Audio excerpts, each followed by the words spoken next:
guys are here with Taylor Talks, and this is a conversation that is very transparent. We're going to talk about things from A to Z, but the topic we'll be talking about today is being a black woman and having to consistently wear the S on your chest, forehead, whichever one you take it to be, and regardless of what's going on, whether you're at work, at home, being a mom, how you have to continue to be this superwoman, or that's the perception and persona you get as a black woman, never being able to just either have a bad day or not feel like it today. It's a commercial that say moms don't take sick days. Basically, it should be like black women never take any sick days, off days, vacations. We're always on all the time. So I brought in a couple of my sisters to just talk with me about that one topic, and we may just go offline and start talking about some other things. But please believe this is going to be transparent, it's going to be good, and as the young people say, it's going to be lit. Taylor Talks.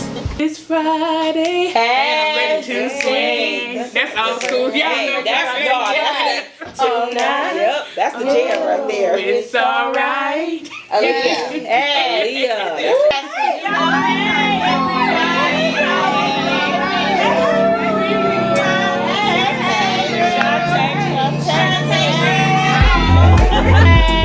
Hey, I won't put it up if it's crazy, y'all. I won't put it up. Let me get that.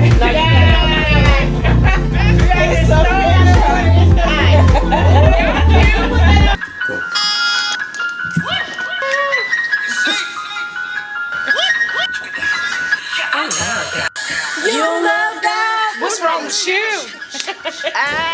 So we go jumpstart and kick off with a question or two. And the question is, what does it mean to be a black woman? And then the second one is, what does it mean to be a black woman and empower other black women? So we're going to start with Shantae. what it means to be a black woman, the word I think about is powerful. You know, once you, the black woman is so powerful within her home, within the community. Once you heal the woman, you heal the hood. And so it's just powerful to be a black woman. What does it mean to empower other black women? It means a sisterhood, you know, it means unity, it means building, you know, one to another. To me, being a black woman requires strength. So I believe that you have to be strong for your community.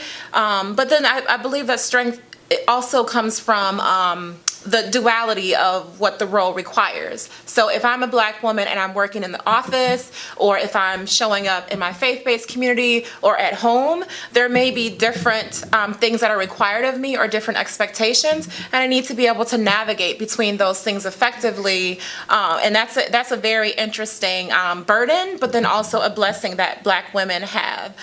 In order to empower black women, I really think it requires love and willingness to pour into others, and not having an attitude of lack. When we have an attitude of gratitude and we genuinely are concerned for others and our sisters, then we know that when they're doing well, we're doing well. When they're not doing well, then there's something, you know, if we've been blessed with something, then that means we should share that with them as well. When I think about black women and being a black woman, I always think of the word legacy, because if it wasn't for my mom, if it wasn't for my grandmother, great-grandmother, and all the things that they've been through and continue to go through, I wouldn't be here today. And how the legacy continues to grow, and how we continue to fight, march, and do what we have to do in order for our children not to have to go through the things that we went through. So legacy is so deep in our blood, in our streams. So, so when I think about women empowerment, there's a African proverb that says, many hands make heavy lifting light. And so in order for us to keep moving on and to keep growing, we need each other. Yes. Beautiful. It reminds me of the word stability. It reminds me of that word because black women are the stability of their families. Black women are individuals who bring stability in the midst of chaos. And when we are young, we learn to endure, we learn to progress, and even in the midst of hardship. And so stability would be the thing for me. Additionally, when I think of empowering Black women, I think of being one who can support Black women, being one who can encourage Black women, being one who can lift up Black women and lift up their successes with them. And there is a meme that I've seen where it talks about being able to put that crown back on their head and make sure that they know that they are honored and they are respected. Ooh, yes. So that is a place of empowering Black women. Come on Absolutely. through. For me, being a Black woman means adaptability. We face a lot, and we have to be flexible in our primes and in our lows. And to empower a Black woman means no matter what you're facing, yourself, even if you're in your weak moments, being able to still pour out for your sister, for your community, for your families, and being able to gain strength from it. A lot of times we're looked at as strong, but even it's in our weak moments that we still rise. Being a Black woman, it's in our weak moments that we continue to thrive. Well, ladies, how you feeling tonight? Great. How was your day? It's good. It was good. It's always great to come together, especially with ladies that it's a lot of power in this room, but it's a lot of love. And I look around and just think of how long we've known each other. Some of us probably since we were in our parents' womb together. And some of us just growing up and just looking back at our life, and definitely we were blessed, all of us, and where we at. But the topic today is the S on your chest. And I talk about that because my dad always told me, like, you gotta be Superwoman every day, so you just can't take the S off. And sometimes I feel like I can't, not because I don't want to, but because I don't have the opportunity to. Because if I'm not wearing it, then who's taking care of my kids? Yeah. Who's doing my job? Who's preparing? Who's being that ear? So I just want to talk about, how do you feel having to always wear the S? Because I can look around and I know each one of us do about 7 different things, not including our job, not including our faith, not including our babies. Right. Yeah. And it's like, wow, you never think about how many things you do, and you do have to be that Superwoman with this super strength all the time, not taking a sick day. So just feel free, we can just jump in. How do you guys feel about that? Who want to just take the S off sometimes? As you were talking, what I started thinking about is the question asked earlier about empowering women. And the beautiful thing about it is when you have true friends, you do get to take the S off. Now, the world doesn't see it, and everybody else, social media and all that, may not see it, your job, your kids. But when you really have a true sisterhood, and I can think about you, and I don't know if I want to go into all the stories, but there has been times where Saquana has come to my house, like, I know something is going on, I'm here, what do you need? I got you. She'll bring food or whatever. And so, although no one else may see it, when you have a true sisterhood, your sister knows. You don't even have to say it. And that's, for me, times that I actually do take it off, when I can be vulnerable with my sisters who understand, because they are always walking around with an S as well. Right. So that's kind of been my experience with it. Yeah. And there's so much truth to that when you think about just that component of being able to say, okay, you know what? Yes, I have a friend, or yes, I have that sisterhood. And sometimes just being in a space where you just meet some people, right? Like some folks you may meet and you connect with them on right away, and maybe you can just kind of lean back and take that ass off and just be like, ooh, I can take a breather now, right? So just having those components, I think I agree with you on that. Yeah, and if I can just add to that, one of the other things you talked about was vulnerability. And I think oftentimes that's like this competing idea with our strength. And so having an understanding that it takes strength to be vulnerable and humility in order to ask for help. Like if we're feeling overwhelmed, saying, sister, I really need this. Like, I understand that you have something, but, is there any way that you can assist? Yeah. So I think that comes with our growth. Absolutely. Yeah, I totally agree.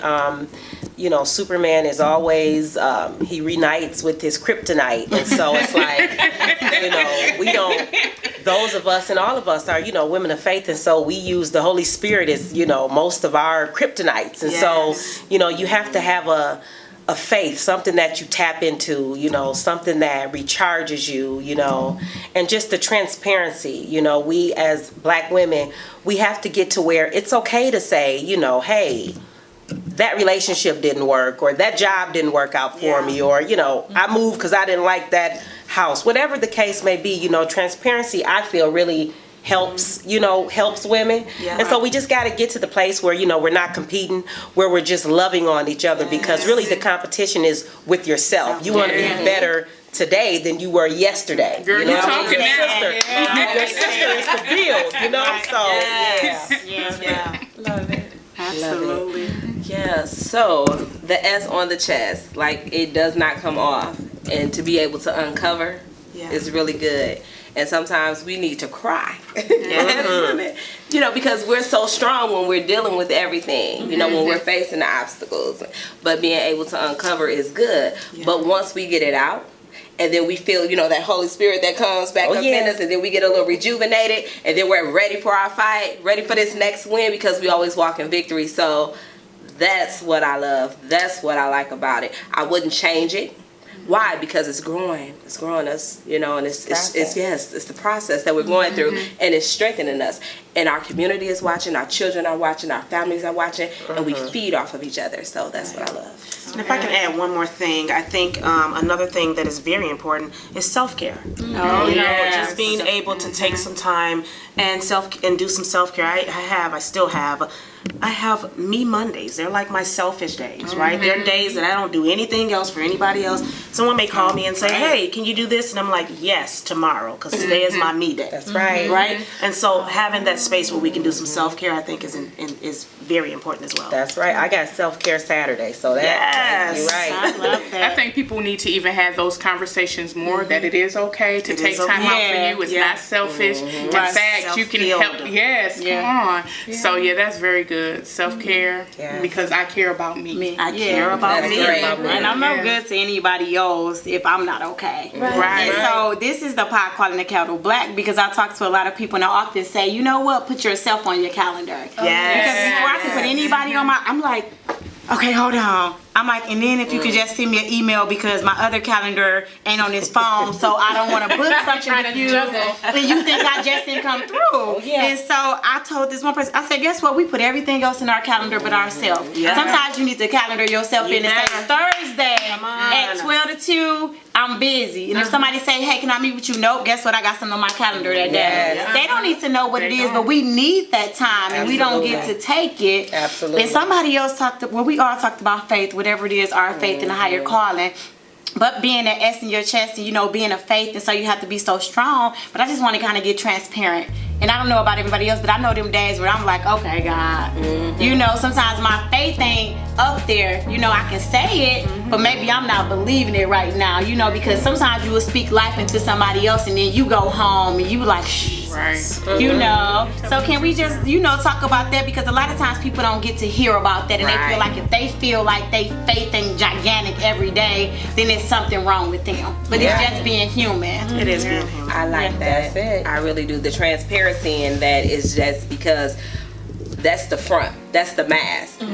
Oftentimes, even in a spiritual setting, that's the mask. You know, people, they'll see, okay, I see you here, but I don't see how you got through, or I don't see how you went through, or what you're going through. So that transparency will help someone else to know, yeah, hey, I struggle. My struggle is real. I struggle. So I may go home at night, I may cry, or I may have battles that I deal with that are like overwhelming, but I still have to be a rock. It doesn't minimize my position. It actually increases my position because of my humanity.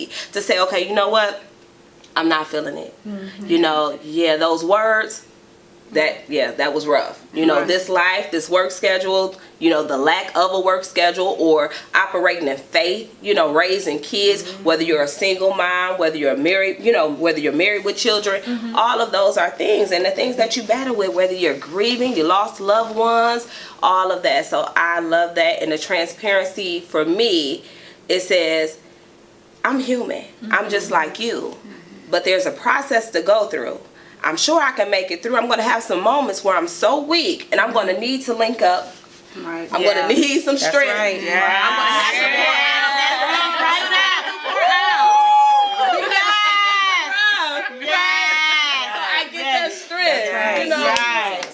I love it. Yes. I love it. We all have ebbs and flows, like with life, with our own personal circumstances, and I think it requires self-awareness. Yep. So being able to stop and reflect and pray or meditate or whatever your process is. More recently, what I did is I just carved out a little small space in my room where I'm really intentional. I call it like my sacred space, right? Absolutely. And so my kids know about it. They, I've spoken with them, and they are even, respectful. Like, just give mom 10 minutes. Right. So it's like having a safe, sacred space, having your spiritual practices, and having boundaries, And so that's something that I've even had to learn, like, okay, being able to say no so that when I say yes, it's that much more meaningful. Yes. Yes. As you were talking, as she was saying that, I was thinking about the flip side of that.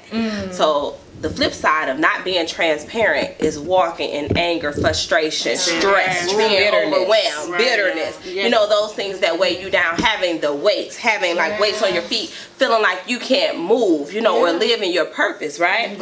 So then that creates like health issues, mental issues, heart issues, things like that. So we have to be aware of that. And I just thought about that as you were speaking. And so the more that we can be transparent, the more that we can say, you know what, where your ear at? Hey, listen, so. And I think we have to be willing to be transparent with ourselves. Yes. Like we have to be willing to tell ourselves, like, you know what, I'm having a moment right now. I often laugh at, I've faced many issues in life and many circumstances in life where I was like, okay, Lord, I know what your word says, but you're going to have to prove this to me right now. 'Cause right now, my faith is a little small in the midst of this situation, right? And so having individuals that I can call or that I can say, hey, let's pray together, or hey, I just need some words of encouragement. But I think when we're authentic with ourselves, or we're transparent with ourselves, we have the ability to be okay with having a moment, right? Yeah. Like, I'm not going to hold myself up to a standard that really is an unrealistic standard. And sometimes as Black women, that's what we do. Yeah. We don't allow ourselves to break down. We feel like we have to be the strongest. We feel like we have to be the most pulled together. The individual that everyone can look at and see that we're strong and see that we don't break.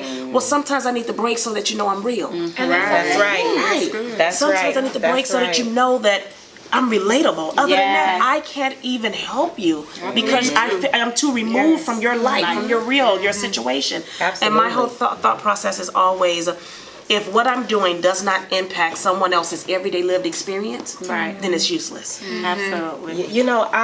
I joke and I call myself the queen of self-reflection because one thing I've learned about God, He talks to you about you first. He does. You know what I mean? He ain't talking to you about what everybody else doing until he talks to you like, okay, let me show you what you did.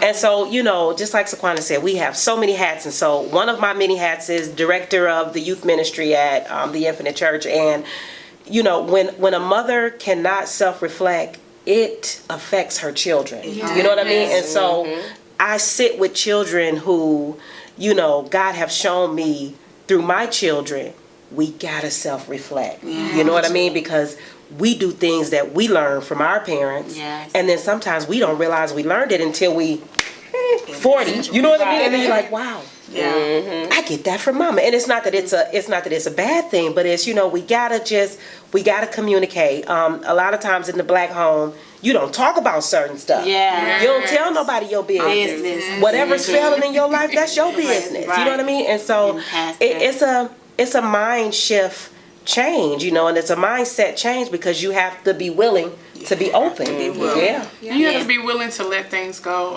Just as you were talking about faith and things like that.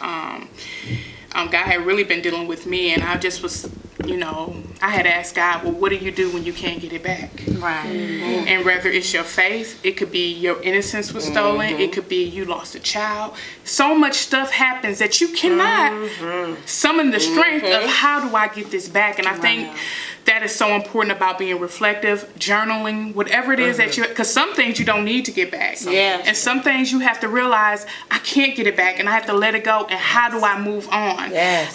Do not let that one moment define you. That's or that right. one moment of weakness say, well, I'm no longer strong. Be okay with that and say that I can move on. And so I think that's just so important that we do reflect and that we stop the cycles of we don't talk about those type of things. No, yes, we do. Some people need mental health. Yes. You need to go talk to a therapist. There's some right. things that we need to do as a community and say that it's okay. Because guess what? You can get your innocence back. You were touched inappropriately. Things happen and we have to talk about those things because guess what? If not, our community will keep suffering with this. It's a cycle. Generational curse. Right. Revolving Over and over again. Revolving door. Absolutely. And I think about when she was like, some people need medication. I remember we went to, a pastor had something. It might be Pastor Powell. So I hope it's him because I hit the quote wrong. And he said, we are medicating some things that need to be prayed for and we praying for some things that need to be medicated. You know, and so we have to understand, you know, like it's this stigma sometimes in the black home, in the black community, that we're not going to talk about it or we're going to act like it's not there, you know, or don't say that, you know, about so-and-so or Uncle so-and-so. And then I think about just as being us, and sometimes we may look at another woman and Shantae up here looking all jazzy, you know, and I don't already She is. Yes, she is. perception that, man, look at Shantae. You know, she all cute. It just seems like she coming through flawless. Look, both Shantae. And sometimes we already have a thought about somebody without even getting to know them. And I often tell people, you don't want to walk in my shoes because all of the hell that I went through, some people wouldn't have survived it. That's right. You know, I've had a man tell me after some things I went through that he probably would have committed suicide if he had to go through what I went through. You know, and that being a man and me being a black woman, but I had to hold on. And sometimes people look at us and they think we got it so together. Oh, you this, you have this title, you know, you dress so nice. And that's not to say that we aren't blessed. You know, but it's also to say because it was my journey. That's right. You know, and sometimes we got to understand. I remember I was talking sometimes and I said, if you a broom, be a broom. That means sweep the floor. If you a hammer, be a hammer. That's right. Let me learn to stay in my lane. And it's not saying I can't help you out being Shantae or Lanice. It's just saying what's for you is for you and what's for me is for me. You can take the blessing if you wanted to. You know, we have to get to that with black women. I want you to be successful, Shantae. I want you to be successful, Kawanda. I want you to be successful, Shantae. I want you to be successful, Lanice. I want you to be successful, Samaya. And I think about if we empower each other. That's right. To make sure, we often talk about business. And I said we're going to go from A to Z, but we can jump in any time. And I was talking to these Asian people, and we often say, oh, they come over here, they seem so successful, and they got these businesses. And I wanted to know why. You know, because teach me. You know, give me knowledge. And they said, they have a thing within their family, like just say if it's 10 of them. You want to start a business, we each go put $1,000 in this pot. So when you start the business, we give you that $10,000. It can be more, it can be less, whatever it is. And then we go come and help you out in your business. So you're not have to hire all of these outside people while we can. And then when it comes around again, now is your turn. You know what I'm saying? I don't feed into you, now you feeding into me because we gonna make sure all of us make it. That's right. And so I sometimes think with this strength, sometimes do we become so independent that we can't latch on and say, I may need help. Or I don't want you to know, you know, my lights turned off, or you know what I'm saying, I'm just struggling as a parent and I don't know, I need a break. I need to leave the house, you know, but then you was taught as a black woman, no, you suck it up and you deal with it. You know what I'm saying? You don't go get help. Right, they say if you want to, if you want to go fast, go alone. If you want to go far, go together. Hey, thank you guys for tuning in to Taylor Talks. We did not finish the conversation. Once we get together, it just never stops. But, but we want you guys to stay tuned. We'll be coming back, and the next topic we'll be talking about is relationships. So, we gonna get deep, we gonna get transparent, but it's gonna be fun. So remember to tune in to Taylor Talks, transparency from A to Z. Woo!